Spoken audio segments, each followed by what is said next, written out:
Welcome to Shift, the college admissions ACT, SAT, and CLT podcast for a changing world. I'm Cassandra with Achievable, and most test prep fails because students spend too much time reviewing what they already know and not enough time on what actually moves scores.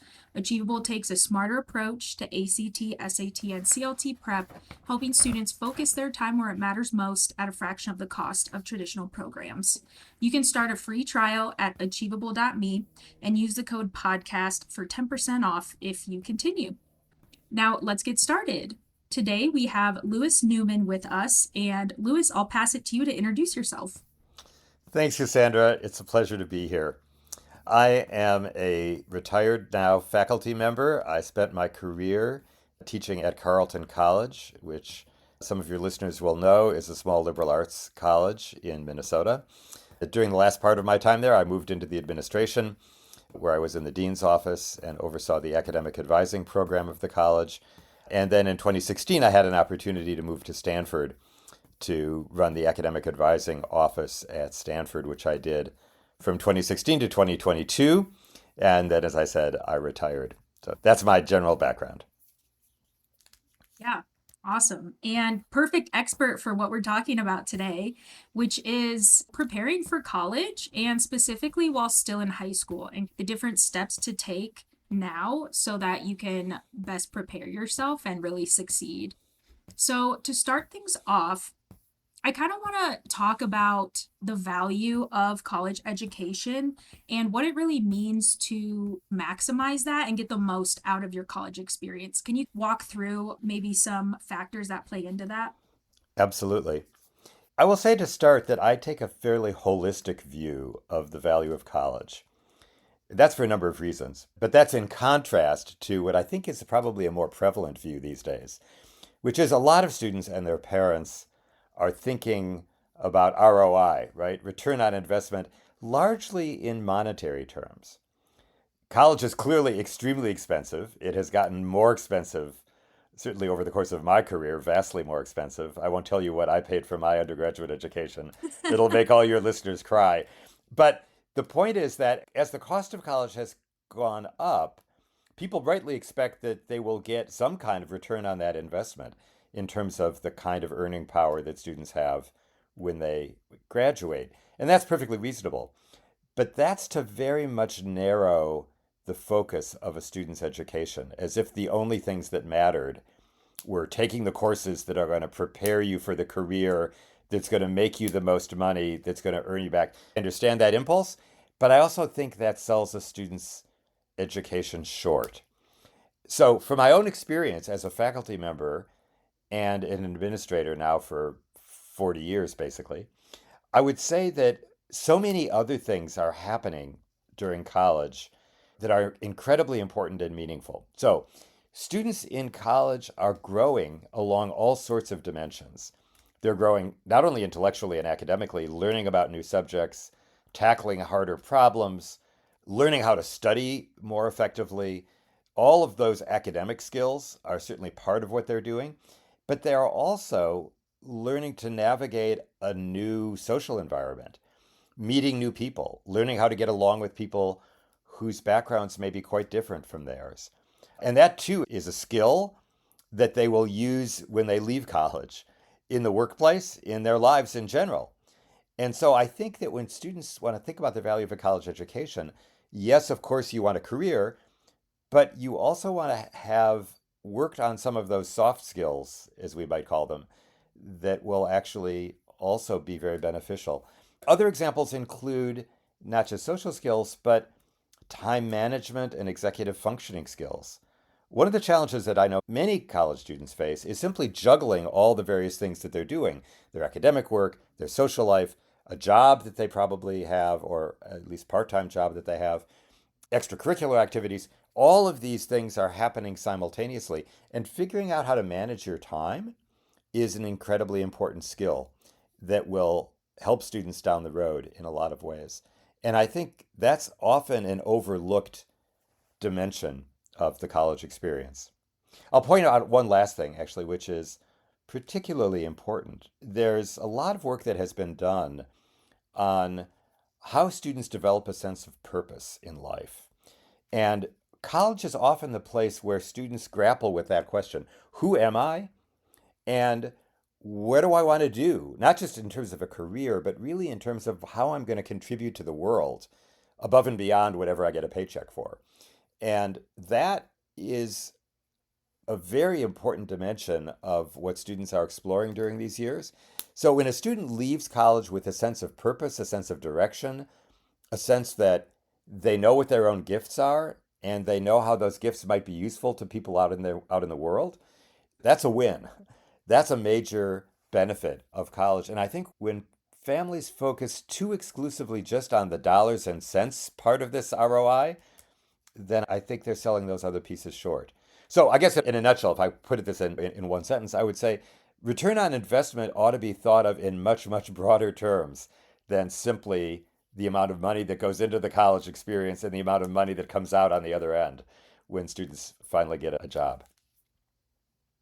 Yeah, absolutely. And I think that's so important to think about everything that you mentioned because it is broader than the financial stakes. It's even broader than your career outcomes and your potential salary you might be making after graduation. And to really understand how much people grow into themselves during this time, I think is really a good way to be looking at colleges while you are still in high school and kind of going down that path for college admissions and doing all of the things for your applications, really thinking about, like you said, college in a holistic way. And that also includes the culture of the college and That's speaking with students who already attend there, doing a campus tour, things like that to really get a sense of what you're going to be getting kind of outside of the classroom in college. And I think that's such an important piece of the puzzle there. Absolutely. I'll add one more piece to this, which I talk about directly in my book, Thinking Critically in College, the Essential Handbook for Student Success, which I wrote really based on my experience as a faculty member. I think one of the really underappreciated benefits of a college education is learning to think critically. It's in the mission statement of just about every college and university in the country in one form or another. And yet, I don't think students fully appreciate just how important those skills are. Learning how to analyze information is especially important in an age of AI and deep fakes and disinformation and Hmm. conspiracy theories and all the other things that people are dealing with in our society.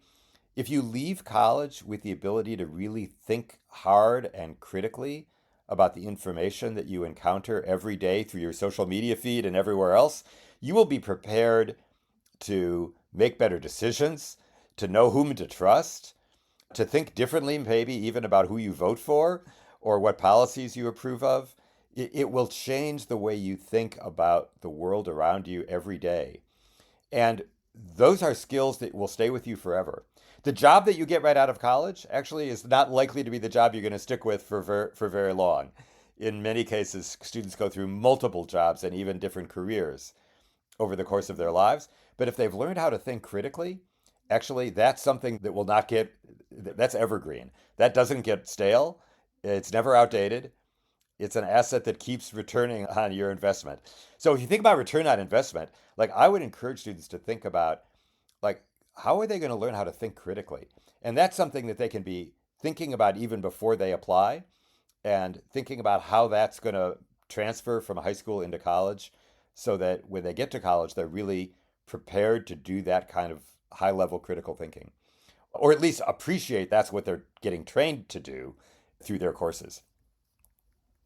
Yeah, such a good point. And so necessary now more than ever, I feel like, to know how to think critically. I think that also plays into looking at all the pieces of each college that you want to apply to and make that decision more than just an educated guess. Really look at all of the aspects that we talked about to see what's going to be the best fit for you, not just where all of your friends are going or, looking at maybe prestige or ranking of a school. I think a lot of people tend to get caught up in that without understanding how that's going to fit for them. And everyone is different, and it's really about knowing yourself too and understanding what it is that you actually need and then what you're also going to receive in college.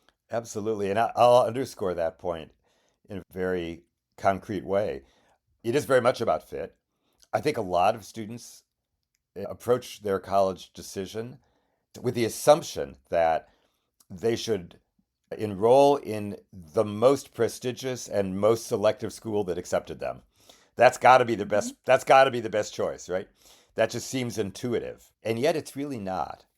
I was at Stanford, which of course is an extremely selective school, among the very most selective schools in the country. And a lot of students there, I must tell you, got in, but also were not very happy there. They were not well suited to a very competitive, high pressure environment. They would have done better and been happier at a school that was less selective and less prestigious, but where they could shine more, where they would stand out more, where they would get more attention from the faculty. They would have graduated in the top 25% of their college class instead of the bottom 25% of their Yeah. college class. And think about the difference that makes in terms of a student's self esteem and the way they feel about how ready they are to move out into the world and tackle new challenges. Right? So, all of that, I say, fit matters a lot. And when I give presentations to high school families, which I do fairly often, I have a whole list of things that I think students should consider. And I will tell you, US News and World Report rankings are absolutely not one of them. And I can go on about that at length if you'd like. But basically, I will tell you that I think they're bogus. I think they don't tell you anything meaningful. And there are a lot of other metrics that I think matter a great deal more. Yeah, absolutely. I've definitely heard that a few times as well. And again, it just goes back to looking at yourself as an individual and what you really need. I think there is a lot of comparison, especially for high schoolers who maybe are at a college prep high school or a private high school where that's the expectation, right? And it's just really hard not to be comparing yourself in those situations when your friends and your peers are looking at these, like you said, very selective schools. Absolutely. So, would you say what are some other misconceptions that students might have about college? Maybe, I don't know, maybe they think that it's going to be easier because they have more freedom or flexibility, or they don't have parents or teachers really like getting on them about stuff like you do in high school. Are Right. there any other kind of misconceptions that students have? Oh, definitely. The first and maybe biggest one that I encounter is the assumption that somehow students ought to choose a major that will connect directly to a career. At least there are so many students who think in those terms. It goes back to what we talked about earlier with ROI and kind of financial thinking in a careerist sort of way. And what I would say is that there are a lot of flaws in that way of thinking. And among them are these. Number one, statistically, a very large percentage of students change their major. So they come into college thinking they should major in econ because that's going to lead them to a career in business, or they ought to major in computer science because that will lead them to right, a career in high tech. And maybe it will, and maybe they'll stick with it, and that's great if it does.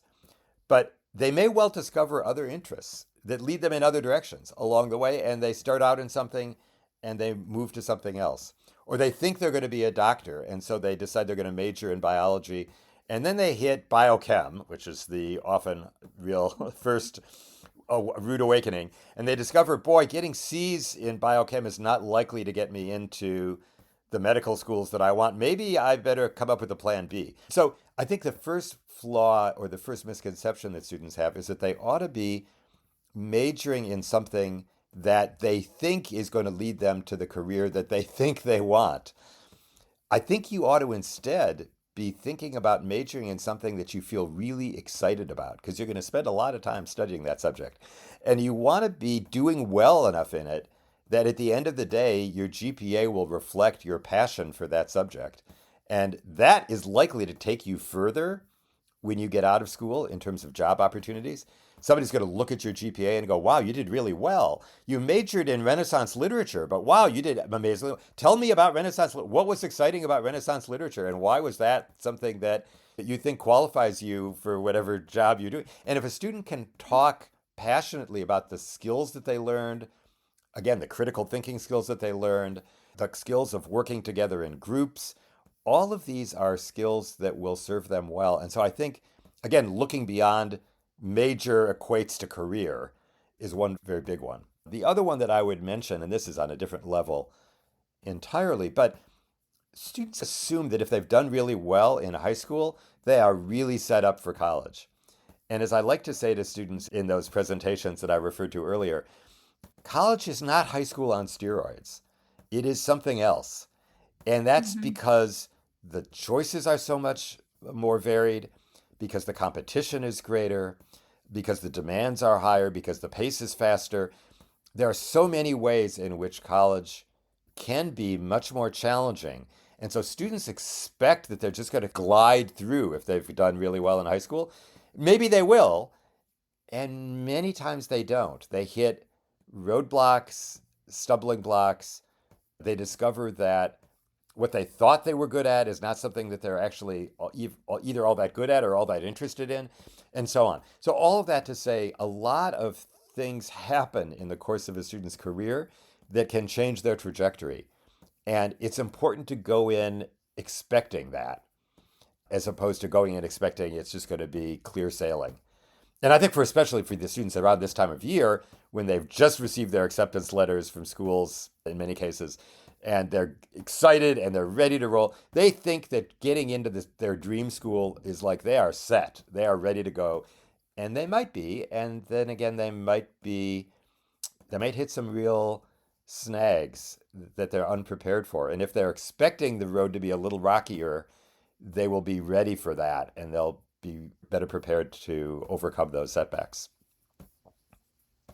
Absolutely, yeah. Preparation is key. And I don't know if this is the best phrase, but like expecting the worst and hoping for the best a little bit with that, just to prepare you for the newness that comes along with going to college. If not exactly expecting the worst, at least expecting it to be challenging, expecting yourself to be Yes. challenged academically, socially, personally, in all sorts of ways. If you expect challenges, you won't be surprised when they come.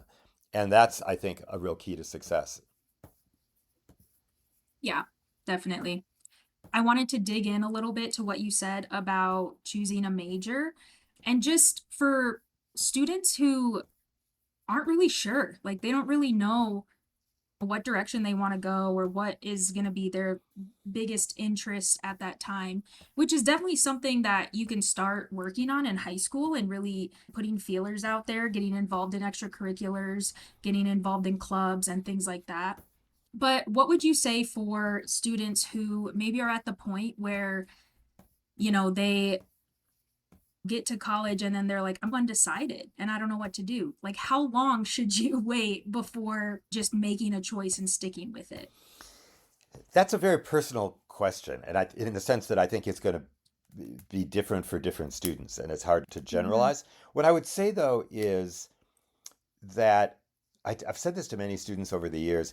Students who, before they even get to campus, are certain what they're going to major in and what they think they're going to do with their lives, those students concern me a little. And the reason is that one of the great opportunities in college is that you expand your horizons. The choices of what you can study in college, no matter what high school you've gone to, the choices in college will be vastly greater than any high school in the country.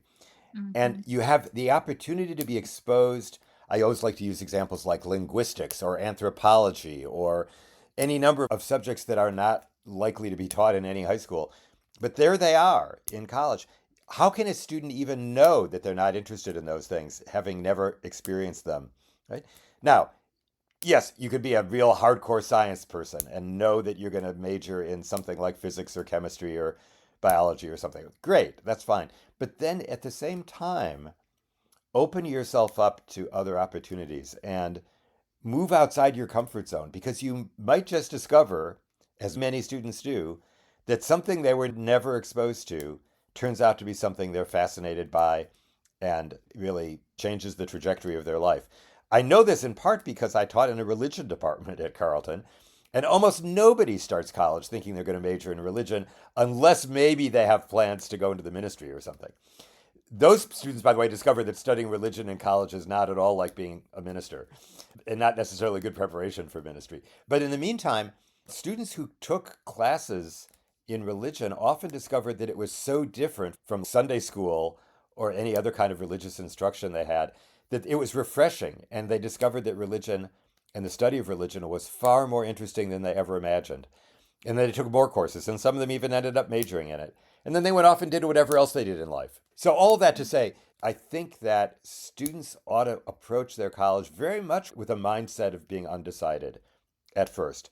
The exception to that, I'll say, and I'll just add this quickly, is if a student has had a very long-standing, deep interest in some one very specific subject, and they've been working at it for years, like I'm imagining a student who does robotics or some other kind of thing, and they've done clubs and they've done activities and they've excelled in it and they've researched it and whatever. They want to go to a school and major in something which will enable them to really run with that long-standing, deeply ingrained interest. Great, go with it. But if it's not that deeply set yet in your plans, I really encourage students to be undecided. There's a reason why a lot of colleges don't require students to choose a major until pretty much the end of their sophomore year, right? Some colleges allow students to major earlier, but don't require them to. And that's because they want students to explore. They want students to sample the curriculum and learn about things that they've never been exposed to. So all that to say, being undecided, I think, is actually the way to go, honestly, at the very beginning, to the extent that you can. Yeah, it's a very like exploratory phase. And I Absolutely. think that just like you said, that's a point of your first year, first couple years is to really kind of get your feet wet in a few different, categories and interests and really see what sticks for you. Absolutely. And I will add that for many students, this is hard because the students all around them all seem to have a decided path. They are set. They are Yes. going to be computer science majors. They're going to be econ majors. They're going to be whatever. They know what they want to do. And if you then don't know what you want to do, you often feel like you're behind the curve and you need to make a decision quickly. And I really urge students to resist that sense of competitiveness and give themselves time to discover what they really love. Now, if they sample a ton of different things and they just can't make up their minds because they're indecisive, then it's time for a little bit of intervention. And at some point, yes, you're right. You do need to bite the bullet and choose something because you have to have a major to graduate. So at some level, yes, there is on the other extreme being pushed to make a decision when it's difficult to choose among a lot of different things that you're interested in. Yeah, definitely. I wanted to ask then for high school students, what would you suggest is the best way to prepare for college in a general sense? Yes, you want to be looking at colleges holistically and find what is going to be a best fit for you. You should be starting to work on a lot of the soft skills that you mentioned that will also develop not only in college but also throughout the rest of your life, especially as more technology is advancing and introduced. Are there any specific habits even or skills that you think students should be forming as they're in high school to prepare them for college and beyond? Absolutely. And you've already alluded to them, and we've touched on them a tiny bit already, but there are a lot of soft skills, I would say. The students who do best in college are not necessarily the students who are, let's say, the most brilliant. Mhm. That's a quality that certainly helps, no question. But it also helps to be able to manage your time well and to keep track of appointments on your calendar and to make sure that you know when every assignment is due and you have plotted out for yourself on your calendar, when am I going to get that work done? That assignment is going to take 10 hours of work. When am I going to do that? And for the students who know how to think that way and plan that way, they don't end up the night before pulling an all-nighter, trying to cram to get all of it done at the last minute, which means they probably didn't give it their best work because they didn't have time to really think it through and review it before they had to turn it in. All of that to say, time management matters a lot. I think a growth mindset, as we call it, matters a lot. That term was developed by Carol Dweck at Stanford, and it's now become kind of part of popular parlance. But every student faces some setbacks. So there are some grades you got that were lower than what you had hoped for.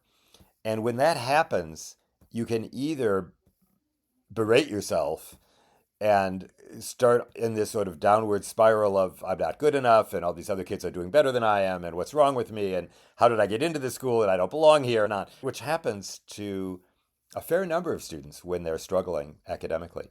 So instead of going down that path, one can take a step back and go, now, wait a minute, I didn't do that. What did I not do well? What can I learn from this experience? How can I do better next time? Let me figure out, I'm going to talk to my professor. Let me get help from the academic skills center or the writing center or the math skills center or whatever it happens to be called on your campus. There are resources that are available to help students when they're struggling. And virtually every student struggles at something at some point. And so if you're not only prepared for that, as I said earlier, but you're ready to bounce back, you have a kind of a what people sometimes call grit or resilience, that's going to take you a long way. And I think that's a kind of skill that students can be cultivating even in high school. And not only, by the way, in high school courses, but in other dimensions of high school. Athletes, by the way, often have lots of practice doing this because you don't win every game. You don't hit a home run every time you come up to bat. But sometimes you strike out. And when that happens, there's a learning opportunity there. And if you approach it that way, you'll actually get better over time and you'll feel more confident instead of less confident. And that goes along with the one thing that I tell every student in every pre-college presentation I give, which is learn how to ask for help. One of the biggest struggles that many students have is that they're embarrassed to ask for help, either because they've never had to before and so it's a new experience. They've sailed through high school getting fabulous grades. They never needed any special assistance. And all of a sudden they get to college and they are like over their heads and they don't know what to do about it. And they're getting worse. They're working harder than they ever worked before and getting worse grades than they ever got before. And they're freaking out. And they're afraid to ask for help because they don't want to walk into a professor's office hours and say to this person who's an expert in this field, I am lost. I don't understand what we're doing in this class, or at least I didn't understand what we covered in that last exam. I need help. Help me figure this out. Professors want to do that. Students are very reticent to ask for it. And if they could get past that, call it pride or stubbornness or whatever it is, right, they would be asking for help sooner and they would likely avoid some of the real pitfalls that come when students are afraid to ask for help and then suffer the consequences. Yeah, I think those are all really good points and are things that almost can come naturally just as you are living life as a high school student, like you said, especially if, you are in sports, any kind of like organization. I think really just being able to, yeah, just take these skills and then also recognize them and learn how to foster them a little bit more is going to take you a long way. Definitely. Great. Is there anything that we missed that you want to make sure we touch on? Yeah, I'll mention one more because I think this is particularly important for the college search process. And again, this is something that I have talked with families about many times over the years. Given that U.S. News and World Report rankings, as I said earlier, I think are bogus and absolutely unhelpful, the question is, what is helpful? What are the metrics that will really distinguish one school from another? And here are some of them that I encourage families to look at. So there are particular kinds of learning experiences that research has shown have an outsized impact on a student's education. High impact practices, they're called in the field. And some of them are things like off-campus study. So one of the questions you want to ask when you're looking at a school is, what off-campus study opportunities are there? And how easy is it to take advantage of them? Because studying abroad for some piece of your college career can be a transformative experience. I've done this, I know this from the other side because I taught some off-campus programs. But students often will say at the end of their career, that was one of the most outstanding experiences I had in my 4 years. First-year seminar programs. First-year seminars are wonderful opportunities in often a small maybe 15 to 20 person course, to get to know a professor well, to be in a small, intimate setting instead of a huge lecture hall with 400 or 500 other students. If a college offers an array, or even requires in some cases, that students take a first year seminar, that's a sign that they have plugged into this idea that these are experiences that often get students launched academically in very effective ways. Internship support. Obviously, internships are important for students as they move through college, but a lot of internships are unpaid. And colleges, in some cases, have funds that will give students some support if they get an unpaid internship from somewhere else. Find out whether your college, the colleges that you're interested in, offer that kind of financial support for internships. And then I would add, finally, research opportunities. One of the other major, most impactful experiences that students have in college is when they get a chance to do research with a faculty member, or sometimes research that's independent, their own independent research. You want to know what kind of opportunities exist for that at the particular schools you're looking at. If you go to a school with those things, oh, and one more I'll mention, which is if the school has a learning and teaching center. This is something most students never think about. But learning and teaching centers are hubs of activity, of professional development for faculty. You want to be in a school where the institution is supporting faculty and learning to be better teachers and create communities of practice among faculty where they can learn from one another. If an institution has invested in a learning and teaching center, it's a sign that they take the development of their faculty really seriously and they're putting resources behind that. And that's going to tell you something. You're much more likely in a school like that to end up in classes with faculty who've really thought seriously about how to teach well because they've had an opportunity to learn from their senior peers and so on. So those are all, I think, indicators of schools that have thought seriously about the kind of education they're offering students. And that's a much better way to choose a school than to go by prestige or rankings. That's my last piece of advice about how to prepare for college or how to think about choosing a college. Yeah, that's great. And I would even add that some of those might not even be listed on the website or online. So it's really important to go and visit and talk to students there, take a campus tour, really meet people while you are visiting so you can get all of the ins and outs and be able to make that executive decision. Absolutely. And I would add, I think most admissions, folks in the admissions offices of colleges who are directly engaged with students in the search process, those people generally know about these things. They are Yes. informed and prepared to answer these questions if you ask them. They won't necessarily volunteer the information, but certainly if you ask them about these kinds of things, they will have something to tell you about what's available through that college. Yeah. Great. Thank you so much. It's been a pleasure. Yes. This has been Shift, a college admissions podcast for a changing world, hosted by Cassandra from Achievable with Lewis Newman. And you can get a free trial of Achievable's ACT, SAT, and CLT courses at achievable.me.